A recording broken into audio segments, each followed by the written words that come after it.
I'm Julianna Marler, CEO of the Port of Vancouver, USA. Welcome to our 2020 Port Report, where we'll be taking a look at the past year's successes, some challenges, and look at what's ahead for 2021. This presentation will introduce you to some of the cargo we moved here at the port, as well as some of the people who made our success possible. It's no doubt that 2020 was an extremely challenging year for the port and our community. Like many of you, the port had never dealt with a worldwide pandemic. Our staff quickly pivoted to working remotely as they mastered online meetings, all while keeping our programs and initiatives moving forward and caring for their families. It soon became clear that ports were, in fact, essential businesses. Despite the pandemic, we stayed extremely busy keeping the supply chain moving and making sure goods and services were delivered across the country. In order to continue conducting the business of the port, our bi-monthly live commission meetings were held via Zoom with opportunities for the public to comment and participate. Our port commissioners are a large part of our success, and they helped us by maintaining their vision and priorities for the port. One of these priorities was marine cargo, which was responsible for 53% of our revenue. I'm pleased to report that in spite of the pandemic, 2020 was a record year. 7.4 million metric tons of cargo moved across our docks, equating to $50 million in revenue and a 15% increase from the year before. And we put those extra dollars back into the port to maintain our extensive equipment, rail, and infrastructure. One of our key partners on the marine side is the International Longshore and Warehouse Union, or ILWU. Early on in the pandemic, we navigated uncharted waters together as we planned out how to keep the port open and make sure ILWU workers stayed healthy and safe. We owe much of our success to them as they worked tirelessly during the pandemic. Here to share their perspective is ILWU Local 4. It's been a huge year for us in 2020. Oh, the terminal was definitely busier. I myself worked a lot as a crane operator on the Pico unit behind us. We have had windmills come back, a lot of windmills. We've had large pipe come through. We've started to see I-beams again. A lot of copper. There was grain, which was one of our big ones. It's not just cargo for us, but this cargo employs a lot of people down the road too.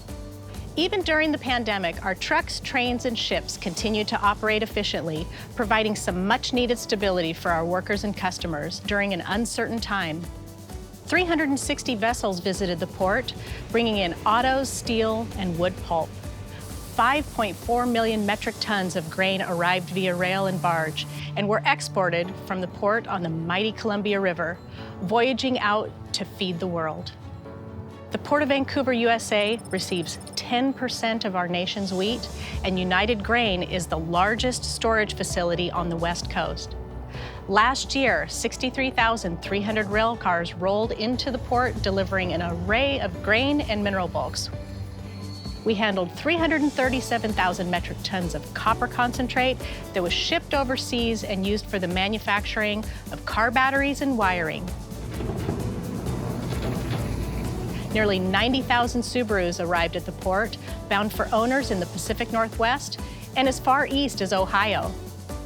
And last October, the port received and offloaded 3,350 autos, a record number of autos on a single vessel. However, in 2020, there was one particular and impressive cargo that made this year truly unique. Here to talk about that is Chief Commercial Officer Alex Strogen. Thanks, Juliana. So while the COVID-19 pandemic was truly unexpected, the port was in a very good position to be able to withstand such an event. When you look at the capital infrastructure that the port put together, our diverse mix of cargoes, our incredible long-term customer relationships, and the amazing workforce that we have here at the port, we were in a position to navigate ourselves through such an event. In 2019, the U.S. Congress extended the wind production tax credit. And really what that meant for us here at the port was an opportunity to continue what we've been doing for so many years, and that's moving an enormous amount of wind energy components into the United States. When you look at how we did last year, we moved over 3,000 wind components into the port. And what was particularly exciting about that year was the fact that one of those wind components was a wind blade that measured in excess of 77 meters in length. That's larger than the Statue of Liberty. Over 500,000 longshore hours were generated by handling these types of components through the port. In addition, when you look at the total power capable of being generated from these wind components, over 112,000 homes will now be powered by clean, green, renewable energy. One of the most exciting parts of the port's business is our industrial portfolio. So this goes beyond the docks, this goes beyond the waterfront. Over 50 industrial tenants call the port home today. With over 4,000 people coming to work here at the port, we're talking about the production of malt, the canning of fruits and vegetables, and the manufacturing of cabinetry. And as COVID-19 really set in, what we wanted to try to do here at the port is try to make sure that these tenants were in a good position to be able to weather this incredible storm. So what we did was we brought to bear all of the port's resources to ensure that we could leverage them to be there for these companies and ensure that they would be able to see themselves through this time and move on into the future. During the day-to-day uncertainty of the pandemic, there were several bright spots at the port. We launched our first community fund, helping 3 local organizations with projects that contribute to the port's mission of economic development and job creation. We welcomed 2 Navy ships, the U.S. Naval Ship Britain and the U.S. Naval Ship Fisher. These ships docked at the port while routine inspections and maintenance took place. On the commercial side of business, we welcomed 2 new tenants, Printforia and Rocket Delivery. These new tenants bring custom apparel printing and final mile delivery services to our community. At our Terminal 1 waterfront project, we removed the old amphitheater and began construction on the reimagined Vancouver Landing.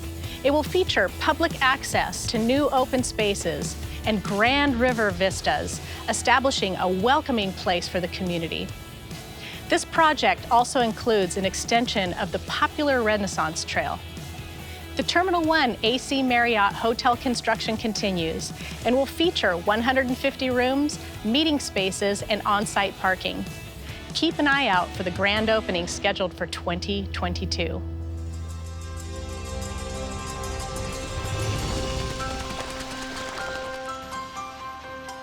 We believe that environmental stewardship is vital to sustainable economic development. In 2020, we made sure to hold on to our environmental priorities throughout the year. We continued to maintain 32 man-made nesting gourds for the migratory purple martins, the largest birds in the swallow family.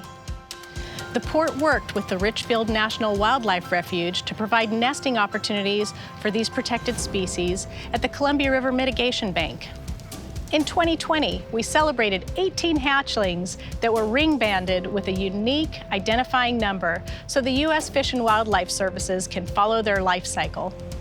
Port crews finished construction of a large earthen berm near the Vancouver Lake Flushing Channel.